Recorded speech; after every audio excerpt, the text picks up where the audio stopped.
जी, मैं थोड़ा-सा ओवरव्यू दे दूँ। 1 हफ़्ते पहले हम लोगों ने क्या-क्या चीज़ें पढ़ी थी। हम लोगों ने जो है वो एक नया टॉपिक स्टार्ट किया था क्रिस्टल स्ट्रक्चर का। मैंने आप लोगों को बताया था कि क्रिस्टल स्ट्रक्चर अभी हम लोग पढ़ने जा रहे हैं। बेसिकली जो सॉलिड स्टेट फिज़िक्स है उसके 4-5 मेन टॉपिक्स हैं।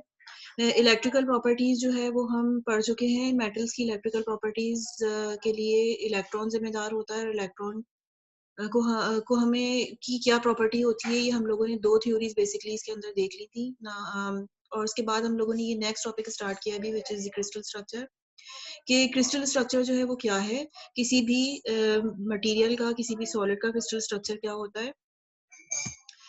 सबसे पहले तो हम लोगों ने जो है वो मैंने आप लोगों को ये बताया था कि हमें कुछ डेफिनेशंस जो हैं वो देखनी पड़ेंगी क्रिस्टल स्ट्रक्चर के टॉपिक के अंदर। वो डेफिनेशंस बहुत ज़रूरी हैं, ठीक है? उसके अलावा हम कुछ क्रिस्टल स्ट्रक्चर की एनालिसिस करने के लिए कुछ चीज़ें हम निकालना सीखेंगे कि ये अगर किसी किस्म का स्ट्रक्चर आपके पास आ जाए, तो उसके ऊपर आप नंबर ऑफ एटम्स कैसे निकाल सकते हैं, एरिया और वॉल्यूम कैसे निकाल सकते हैं, एटॉमिक पैकिंग फ्रैक्शन कैसे निकाल सकते हैं, डेंसिटी वगैरह कैसे निकाल सकते हैं, प्लेन्स कैसे निकाल सकते हैं। तो ये सारी चीज़ें जो है वो क्रिस्टल एनालिसिस कहलाती है और इस चैप्टर के अंदर या इस टॉपिक के अंदर which is about the crystal structure इसमें ज़्यादातर जो है न्यूमेरिकल्स हैं, ठीक है? अच्छा, कुछ डेफिनेशंस मैंने आप लोगों को बताई थी कि क्रिस्टल क्या होता है जिसके अंदर रेगुलर अरेंजमेंट ऑफ एटम्स हो, एमॉर्फस क्या होता है बिल्कुल इर्रेगुलर अरेंजमेंट ऑफ एटम्स हो, पॉलीक्रिस्टल्स क्या होते हैं कि छोटे-छोटे शॉर्ट रेंज के अंदर जिसको हम ग्रेन्स भी कहते हैं उसमें हमें क्रिस्टल स्ट्रक्चर मिल जाए तो ये पॉलीक्रिस्टल्स कहलाते हैं। तो बेसिकली सबसे ज़्यादा आसान जो है स्टडी करना वो क्या होता है, वो सिंगल क्रिस्टल या क्रिस्टल स्टडी करना आसान होता है, तो हम सबसे पहले किस चीज़ को पढ़ेंगे? क्रिस्टल को। अब क्रिस्टल की भी एनालिसिस के अंदर मैंने ये बताया था कि अब एक क्रिस्टल के अंदर बहुत सारे एटम्स जो है वो मौजूद होते हैं, तकरीबन 1 मोल में 6.02 इंटू 10 की पावर 23 एटम्स होते हैं। अरेंजमेंट तो रेगुलर है, लेकिन इतने सारे एटम्स को इकट्ठा पढ़ना बहुत मुश्किल होता है। तो हम क्या करते हैं कि हम एक ग्रुप ऑफ एटम्स कंसीडर कर लेते हैं कि भई ये ग्रुप ऑफ एटम्स है और वही पूरा के पूरा ग्रुप ऑफ एटम जो है वो रेगुलरली रिपीट हो रहा है विद ट्रांसलेशन। उसको अगर हम रिपीट करते चले जाएँ तो उस ग्रुप ऑफ एटम को हमने एक नाम रख दिया which is known as unit cell. Unit cell is nothing but a geometrical shape. और क्रिस्टल स्ट्रक्चर के जो एनालिस्ट थे, क्रिस्टलोग्राफर्स, उन्होंने हमें बताया कि सिर्फ़ और सिर्फ़ 7 ज्योमेट्रिकल शेप्स ऐसे हैं जो कि रिपीट अगर हम उनको करते चले जाएँ तो वो पूरा के पूरा एक क्रिस्टल स्ट्रक्चर फ़ॉर्म कर लेते हैं। तो ये हमें आसानी हो गई, अब हमें पता चल गया कि हमारे इर्द-गिर्द जितने भी कंपाउंड्स मौजूद हैं, थाउज़ेंड्स ऑफ कंपाउंड्स, और अगर उनका क्रिस्टल स्ट्रक्चर है, तो वो सिर्फ़ और सिर्फ़ 7 शेप्स के अंदर होगा। लेकिन फिर मज़ीद क्रिस्टलोग्राफ़र्स ने हमें बताया कि अगर हम इन 7 ज्योमेट्रिकल शेप्स को देखें अगर गौर से, तो ये 7 जो ज्योमेट्रिकल शेप्स हैं, जो हमें यहाँ पर नज़र आ रहे हैं, उनके अंदर अगर हम एटम्स को प्लेस करते चले जाएँ, तो मज़ीद एक पॉसिबिलिटी है कि 14 तरह के क्रिस्टल स्ट्रक्चर्स जो है वो फ़ॉर्म हो जाएँ, जिसको हम बेसिकली ब्रेविस लैटिस कहते हैं। 14 ब्रेविस लैटिसेस फ़ॉर्म हो सकते हैं, यानी अब हमें फाइनली पता चल गया कि अगर हम किसी भी एक यूनिट सेल के ऊपर एटम को रख दें, तो 14 तरह के स्ट्रक्चर्स ऐसे बन सकते हैं, जिनको रिपीट करने से हमें पूरा के पूरा क्रिस्टल जो है वो मिल सकता है। तो सबसे पहली बात तो हमें जो कि क्रिस्टल स्ट्रक्चर के अंदर देखनी है वो ये कि how many types of crystal structures are there? There are 14 types of crystal structures. उसको हम ब्रेविस लैटिस भी कहते हैं। दूसरी चीज़ जो हमने एनालिसिस करनी सीखी इसके अंदर वो ये कि हम नंबर ऑफ एटम्स किस तरीके से निकालते हैं, वो मैंने आप लोगों को बता दिया कि सिंपल क्यूबिक में, बीसीसी में, एफसीसी में किस तरीके से नंबर ऑफ एटम्स कैलकुलेट किए जाते हैं। अच्छा, उसके बाद थर्ड चीज़ जो मैंने आप लोगों को लास्ट लेक्चर के अंदर बताई थी वो ये कि अब हमें पता तो चल गया कि एटम्स किस तरह से कैलकुलेट करते हैं, लेकिन हमें वेक्टोरियली उनकी पोज़ीशन जो है वो किस तरीके से अम, स्पेसिफ़ाई कर सकते हैं with the help of the position vector, तो ये मैंने आप लोगों को सिखाए थे। ठीक है? ये मैंने क्यूब के लिए आप लोगों को सिखाए थे, एफसीसी, बीसीसी के लिए और क्यूब सिंपल क्यूबिक स्ट्रक्चर के लिए। उसके बाद हम अ फोर्थ टॉपिक था बेसिकली, ठीक है? Not third. फोर्थ टॉपिक पे हम आ गए थे कि हम किस तरीके से किसी भी स्ट्रक्चर का, यूनिट सेल का एरिया या वॉल्यूम या डिस्टेंस जो है वो डिटरमाइन कर सकते हैं। तो मैंने उसमें आप लोगों को बताया था कि बाज़ दफ़ा हमें डिस्टेंस मालूम करना होता है एक एटम से दूसरे एटम का, ठीक है? और वो जो डिस्टेंस मालूम करना होता है वो अलोंग द एक्सिस होता है। जैसे ये वाई एक्सिस है, ये वाला जो है वो x एक्सिस है, ठीक है, ये वाला जो है वो z एक्सिस है। तो उसकी किस तरह से हम लिखते हैं, जस्ट ये हमें पता होना चाहिए कि क्यूब है अगर एक सिंपली, तो तीनों साइड्स उसकी बराबर होती हैं, तो हमने उसको a करके लिख दिया। अच्छा, बाज़ दफ़ा हमें डिस्टेंस की ज़रूरत पेश आती है फेज़ डायगोनल की, √2a मैंने आप लोगों को निकाल के बताया था कि what is the phase diagonal और हम किस तरीके से उसकी लेंथ को निकालते हैं, ठीक है? और ट्रिग्नोमेट्री के ज़रिए भी बताया था मैंने आप लोगों को, और वेक्टर एनालिसिस के ज़रिए भी बताया था। उसके अलावा फेज़ डायगोनल हो गया, उसके अलावा बॉडी डायगोनल बताया था मैंने, बॉडी डायगोनल किस तरीके से निकालते हैं, ठीक है, इसी क्यूब के अंदर। और फिर उसके बाद मैंने आप लोगों को बताया था कि हम एरिया किस तरीके से निकाल रहे होते हैं। ये तो लेंथ हो गई, ठीक है, लेंथ अगर आपको किसी भी शेप के अंदर डिटरमाइन करनी होगी तो कैसे निकालेंगे। और उसके बाद मैंने आप लोगों को एरिया बताया था लास्ट क्लास में, कि कोई भी आपको शेप दिया हुआ है, जैसे ये क्यूबिक शेप है, तो उसमें आप किसी भी तरह का, इस शेप के अंदर किसी भी तरह का एरिया ज्योमेट्री के फॉर्मूलों के ज़रिए जो है वो आप डिटरमाइन कर सकते हैं। ठीक है, तो ये मैंने आप लोगों को बताया था कि अगर एक क्यूब है तो ये वाला फेस अगर हम मालूम कर रहे हैं तो उसका एरिया बहुत आसानी से इस तरह से निकाल सकते हैं। अगर इस क्यूब के अंदर ये वाला प्लेन है, उसके अंदर आप उसका एरिया मालूम कर रहे हैं, तो हम कैसे निकाल सकते हैं। ज़रूरी नहीं है कि हमारे पास क्यूब्स हों, हमारे पास अच्छा इस तरह का भी क्यूब के अंदर ये वाला प्लेन भी हो सकता है, ये वाला सरफेस भी हो सकता है। तो इसके अंदर जो है वो हम किस तरीके से एरिया मालूम करते हैं, ये मैंने लास्ट क्लास के अंदर डिस्कस किया था। तो बेसिकली हम यहाँ पर चौथे टॉपिक के अंदर थे कि how we can calculate the distance. यहाँ से मैं स्टार्ट कर रही हूँ आज का लेक्चर, नया टॉपिक। बेसिकली ये फोर्थ टॉपिक है, ज्योमेट्रिकल एनालिसिस के हम किस तरीके से करते हैं, दो पॉइंट्स के दरमियान एरिया, डिस्टेंस या वॉल्यूम जो है वो हम किस तरीके से डिटरमाइन कर सकते हैं। तो बेसिकली एरिया मैंने आप लोगों को बता दिया था, अब हम लोग जो है वो करते हैं वॉल्यूम डिटरमाइन। ओके,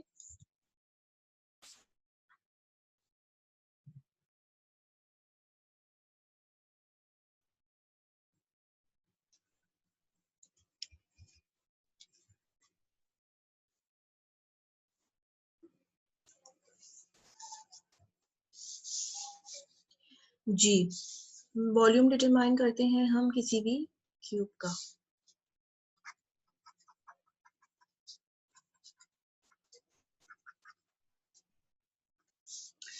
तो वॉल्यूम जो है वो किसी भी क्यूब का मालूम करना बहुत आसान है। आपको पता है कि तीनों साइड जो है वो बराबर होती हैं, तीनों साइड जो है वो ए के बराबर होती हैं। तो वॉल्यूम जो है उसका फॉर्मूला हमें पता है कि क्या होता है, length into breadth into height, ठीक है। तो ये सिंपली हमारे पास वॉल्यूम आ जाएगा ए क्यूब। तो अगर आपके पास क्यूब है तो फिर आप वॉल्यूम जो है वो बहुत आसानी के साथ में डिटरमाइन कर सकते हैं किसी भी क्यूब का। ओके, अच्छा, वॉल्यूम निकालने का जो है ना वो एक फॉर्मूला वेक्टोरियली और भी होता है। ये तो हमारे पास ज्योमेट्रिकल फॉर्मूला है ना, ठीक है, this is the geometrical formula. लेकिन हम वेक्टर एनालिसिस के जरिए भी वॉल्यूम निकाल सकते हैं, और वो वेक्टर एनालिसिस के जरिए वॉल्यूम निकालने का फॉर्मूला क्या होता है कि लेंथ, ब्रेथ और हाइट को हम वेक्टर फॉर्म में लिखते हैं, तीन वेक्टर्स की फॉर्म में, ठीक है, बी क्रॉस सी। अगर ये आप लोगों को याद हो, ये वाला फॉर्मूला कहलाता है स्केलर ट्रिपल प्रोडक्ट,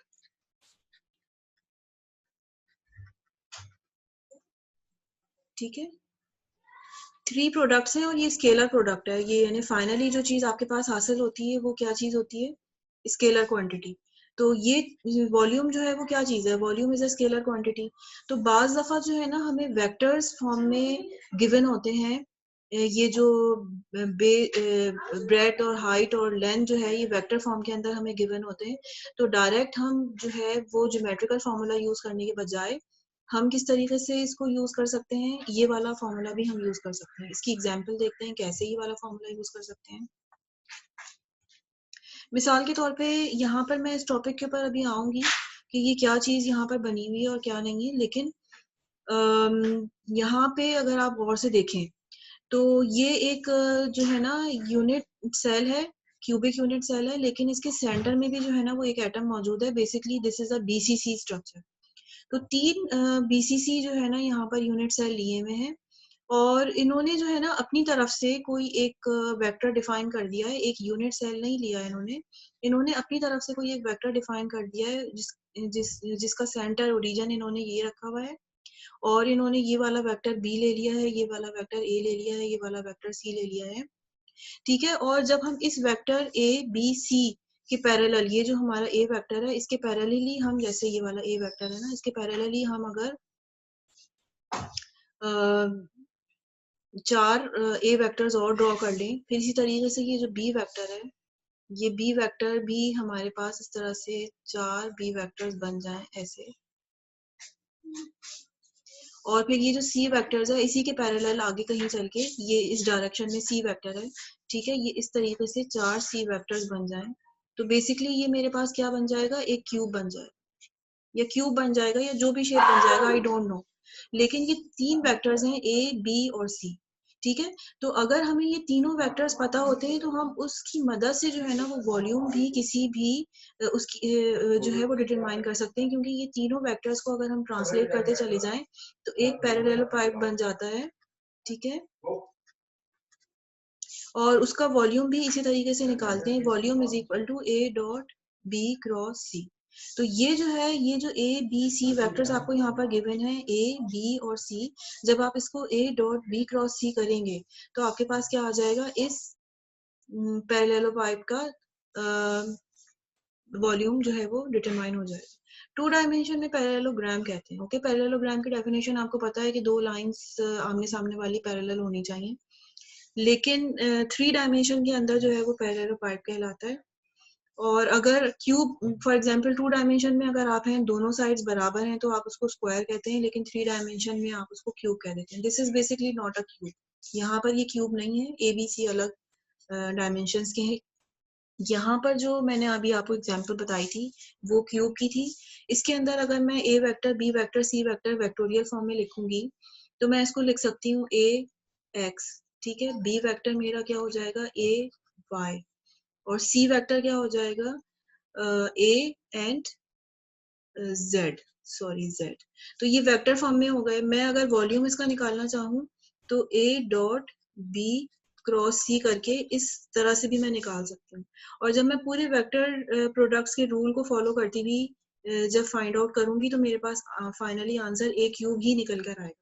तो अगर कोई क्यूब हो तो यहाँ पर मैंने आपको बताया कि geometrically direct length into breadth into height करके निकाल लेंगे। और अगर कोई क्यूब है तो उसका अगर आपको वेक्टर दिया हुआ है तो वेक्टर्स उसके बहुत ही आसानी होंगे, क्योंकि तीनों साइड्स उसके बराबर हैं, एक्स वाई जेड या आई जे के यूनिट वेक्टर्स होंगे, ठीक है। तो इस तरीके से आप लोग इसका वॉल्यूम निकाल सकते हैं, और इसको हम एक्सटेंड भी कर सकते हैं। मिसाल के तौर पे जैसे मैंने आपको ये एग्जांपल एक दी कि हम जरूरी नहीं है कि हमारे पास एक क्यूब हो और क्यूब के ही हम वेक्टर्स जो है वो डिफाइन करके उसका वॉल्यूम निकालें, बल्कि हमारे पास पूरा स्ट्रक्चर मौजूद है, और जैसे ये बीसीसी का स्ट्रक्चर मौजूद है इसके अंदर भी हम डिफरेंट वेक्टर्स जो है वो एज्यूम कर सकते हैं, और वेक्टर्स एज्यूम करने के बाद हम उन वेक्टर्स को डिफाइन कर देंगे, और उसकी मदद से जो हमारा एक पैरेललोपाइड बन रहा होगा उसका भी वॉल्यूम जो है वो हम डिटरमाइन कर सकते हैं with the help of the vector analysis. तो यहाँ पर जो है ना मैंने आप लोगों को क्या चीज बताई कि हम लोग किस तरीके से लेंथ डिटरमाइन कर सकते हैं, किस तरीके से हम एरिया डिटरमाइन कर सकते हैं, किस तरीके से वॉल्यूम डिटरमाइन कर सकते हैं ऑफ अ क्यूब, ठीक है। क्यूब की हम एनालिसिस कर रहे हैं कि क्यूब के अंदर हमें दो एटम्स के दरमियान अगर डिस्टेंस चाहिए तो हम कैसे पता कर सकते हैं। तो ये basically simple C vector analysis के तरीके हैं जो हम पिछली क्लासेस में कहीं ना कहीं इन चीज़ों से फेमिलियर भी हैं, पढ़ चुके हुए हैं ये चीज़ें। अच्छा, ये जो एनालिसिस लेंथ निकालना मैंने आपको बताया, एरिया निकालना बताया, वॉल्यूम निकालना बताया, ये मैंने क्यूब के बारे में आपको बताया।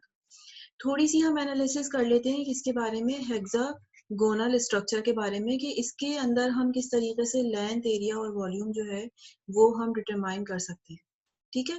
तो इसी टॉपिक को हम आगे कंटिन्यू कर रहे हैं, लेकिन हम अभी किसके लिए पढ़ रहे हैं, एक हेक्सागोनल स्ट्रक्चर के अंदर एनालिसिस करेंगे कि हेक्सागोनल स्ट्रक्चर के अंदर हम किस तरीके से डिटरमाइन कर सकते हैं एरिया और वॉल्यूम वगैरह। अच्छा, हेक्सागोनल स्ट्रक्चर कैसा होता है, ये हमने पढ़ा था कि ये हेक्सागोनल स्ट्रक्चर होता है इस तरह से, दिस इज, ये इसका सेंटर पॉइंट होता है। और ये जितनी भी साइड होती हैं हेक्सागोन की, ये सारी की सारी क्या होती हैं, बराबर। अच्छा, अगर मैं एक हेक्सागोन को ले लूं, तो एक हेक्सागोन भी जो है वो उसकी तीनों साइड्स बराबर होती हैं। बेसिकली ये एक इक्विलेटरल ट्रायंगल होता है। तो अब मुझे क्या करना है, लेंथ अगर आपको डिटरमाइन करनी है, सबसे पहली चीज, अगर आपको लेंथ मालूम करनी है दो एटम्स के दरमियान, तो ये आपको पता होना चाहिए कि यहाँ से लेके यहाँ तक भी जो एटम की लेंथ है वो a है, और सेंटर से लेके यहाँ भी एटम की जो लेंथ होगी वो a होगी। ठीक है, ये सारी की सारी जो लेंथ होती हैं ये क्या होती हैं, बराबर होती हैं। अच्छा, बेसिकली मैं यहाँ पर हेक्सागोन जो है ना वो पूरा के पूरा कंप्लीट ड्रॉ कर देती हूँ। जी, ये जो है ना पूरा की पूरा हेक्सागोनल स्ट्रक्चर है। ठीक है, इस हेक्सागोनल स्ट्रक्चर के अंदर आप ये देख सकते हैं, ये बेस जो मैंने ऊपर यहाँ पर ड्रॉ की है, ठीक है, ये बेस है। अच्छा, और इसके अंदर ये वाला जो इन्होंने छोटा सा एक अलग से एक रेक्टेंगुलर ऑर्थोगोनल शेप का एक यहाँ पर ब्लू कलर से हाईलाइट किया हुआ है। ठीक है, ये इसका प्रिमिटिव यूनिट सेल है। तो इसको अगर आप गौर से देखें, यहाँ से लेके यहाँ तक का डिस्टेंस को इन्होंने कहा हुआ है दिस इज बी। ठीक है, और ये वाला जो यहाँ से लेके यहाँ तक का जो डिस्टेंस है ये कहा हुआ है ए। तो this is B and this is A, और ये जो ए और बी है ये दोनों आपस में बराबर हैं, जिसको मैंने यहाँ पर यही चीज लिखी हुई है कि ये जितने भी लेंथ होती हैं ये क्या होती हैं, आपस में बराबर होती हैं। अच्छा, ये वाला जो हाइट है हेक्सागोनल यूनिट सेल की, विच इज दिस वन, यहाँ से लेके यहाँ तक, ये होती है सी। ये इसको हम कुछ और नाम दे देते हैं। ठीक है, सी हमने नाम दे दिया इसका, इसका नाम होता है सी। ठीक है, अब यहाँ से हमें नजर आ रहा है कि ये सब बराबर है, ए और ये भी ए। अगर मैं इस वाले रेक्टेंगल के बजाय अगर मैं ये वाला रेक्टेंगल ले लेती, ये वाला रेक्टेंगल, समझ आ रहा है आपको, ये वाला रेक्टेंगल ले लेती, ये दिस रेक्टेंगल, तो इसके अंदर क्या होता, फिर ये वाली साइड और ये वाली साइड बराबर होती, तो ये भी ए होता, ये भी ए होता। ठीक है, अगर मैं ये वाला रेक्टेंगल ले लेती, ये वाला रेक्टेंगल, तो इसके अंदर मैं दो एक्सेस डिफाइन करती, ये वाला और ये वाला। ठीक है, तो इसमें भी जो है वो मेरे पास क्या चीज बनती, ये ए बनता, ये ए बनता। तो इसके अंदर अब ये बात आप लोगों को जहन में, जब भी आप हेक्सागोनल स्ट्रक्चर को स्टडी कर रहे हैं, तो आप ये बात जहन में रखें कि इसके अंदर हम जो भी एक्सेस लेते हैं उसके दोनों साइड्स बराबर होती हैं। और अगर मैं इस बेस को, ये जो हेक्सागोनल स्ट्रक्चर है, इसकी बेस को सिर्फ एनालाइज करूं, जो कि मैंने इसकी बेस ऊपर बनाई हुई है, तो ये इस तरह से बनेगी। और इस तरह से अगर ये बन रही है, तो इस बेस के अंदर टोटल मेरे पास कितने इक्विलेटरल ट्रायंगल जो है वो फॉर्म हो रहे हैं, 1 2 3 4 5 6, यानी ये बेस जो है वो पूरी की पूरी 6 इक्विलेटरल ट्रायंगल्स के साथ में बनी हुई है। तो लेंथ निकालनी तो बहुत आसान है कि अगर आप बेस को स्टडी कर रहे हैं, अगर आप बेस को स्टडी कर रहे हैं, तो दो एटम्स के दरमियान जो लेंथ है वो a है। ठीक है, और अगर आप जो है वो हाइट को स्टडी कर रहे हैं, ये हाइट है। ठीक है, तो अगर आप हाइट को स्टडी कर रहे हैं, तो यहाँ से आपको पता चल जाएगा कि दो एटम्स के दरमियान जो डिस्टेंस है वो c है। इसको आपने c बोला भाई, यहाँ से लेके यहाँ तक का डिस्टेंस c हो जाएगा, और यहाँ से लेके यहाँ तक का डिस्टेंस जो है वो क्या हो जाएगा, c हो जाएगा, अगर आप इस c एक्सिस के ऊपर डिस्टेंस निकालने की कोशिश कर रहे हैं।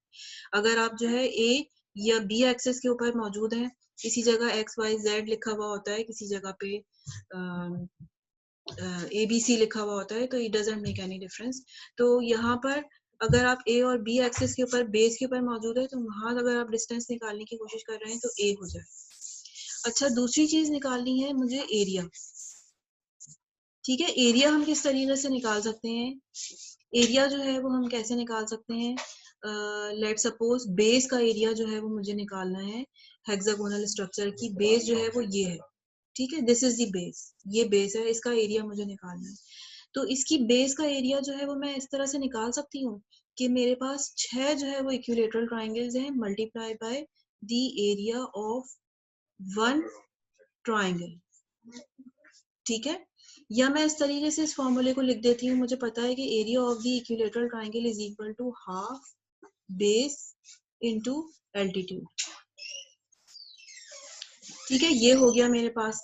और अगर मैं इसको सॉल्व करती चली जाऊं, तो किस तरह से करूंगी मैं इसको सॉल्व,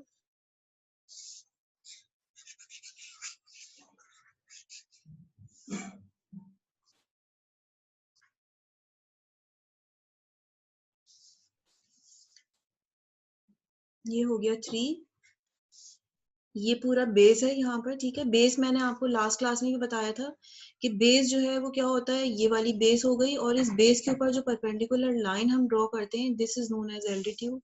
तो बेस मेरा हो गया ए, और एल्टीट्यूड जो है वो मेरा ये है, ठीक है। दिस इज माई एल्टीट्यूड, जिसको मैं एच कह देती हूँ। This is my H. और ये जो इक्विलेटरल ट्राइंगल होता है, ये 60 डिग्रीज चारों तरफ बन रहे होते हैं। तो मुझे मैं इस एल्टीट्यूड को कैसे निकालूंगी, sine 60 degree is equal to perpendicular upon base. और ये वाला जो ट्राइंगल मैंने कंसीडर किया हुआ था, perpendicular upon sorry hypotenuse, sine theta होता है परपेंडिकुलर अपॉन हाइपोटेनियस। तो हाइपोटेनियस मेरा ए ही है, this is my hypotenuse, okay, A. तो साइन 60 क्या किसके बराबर होता है, √3/2, और ए उधर चला जाएगा, तो ये मेरे पास आ गया क्या, एच की वैल्यू मेरे पास निकल कर आ गई। तो बेस मैंने यहाँ पर रख दिया ए, और एल्टीट्यूड के अंदर मैंने वैल्यू रख दी किसकी, 3/2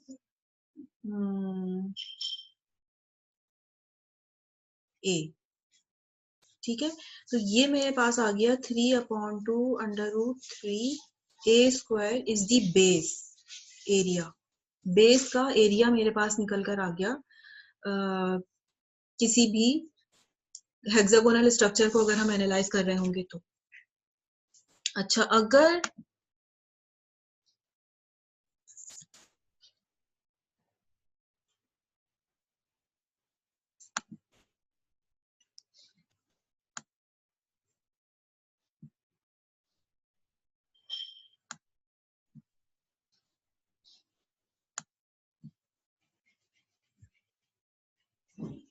अगर मुझे एरिया चाहिए, हम किसी तरह की एनालिसिस कर रहे हैं, और अगर मुझे एरिया चाहिए, बेस का एरिया मुझे नहीं चाहिए, बल्कि मेरे पास ये वाला प्लेन हो, दिस प्लेन, तो इसका तो एरिया मैं बहुत आराम से निकाल लूंगी ना। ये वाली साइड मुझे पता है विच इज इक्वल टू ए, और ये वाली भी मुझे साइड पता है विच इज इक्वल टू सी।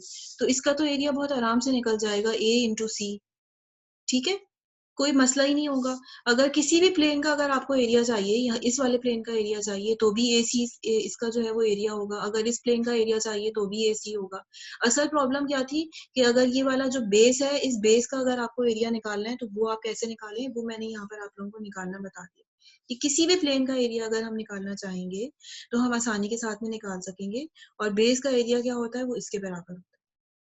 अच्छा, अगर हमें एरिया निकालना सीख लिया, तो हम वॉल्यूम भी डिटरमाइन कर सकते हैं। किसी भी हेक्सागोनल सेल का वॉल्यूम का जो फॉर्मूला होगा वो क्या हो जाएगा, एरिया मल्टीप्लाई बाय लेंथ। किस तरीके से, ये जो भी पूरा एरिया मैंने अभी यहाँ पर निकाला है, उसको आप किससे मल्टीप्लाई कर दें, उसकी लेंथ सी के साथ में, तो आपके पास क्या चीज आ जाएगी, आपके पास एरिया आ जाएगा, जो मैंने अभी वॉल्यूम आ जाएगा। तो जो मैंने अभी एरिया निकाला है, उसको जस्ट मैं किसके साथ में मल्टीप्लाई कर दूंगी, तो मेरे पास ये क्या चीज आ जाएगी, वॉल्यूम ऑफ दी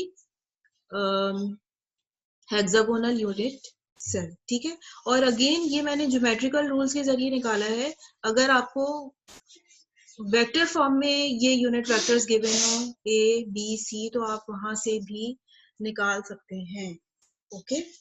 तो अभी उसको किस तरीके से निकालेंगे, A.B × C करके ही निकालेंगे। तो खैर अभी हम वहां पर नहीं जा रहे। तो ये जो वॉल्यूम हमने निकाले हैं क्यूब के, एरिया हमने निकाला है क्यूब का और हेक्सागोन का, ये भी हमें आगे चल के काफी काम आएंगे। हम देखते हैं किस तरीके से।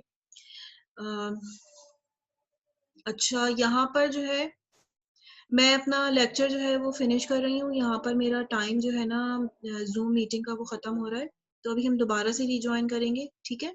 अभी आगे मैं टॉपिक पढ़ा रही हूँ।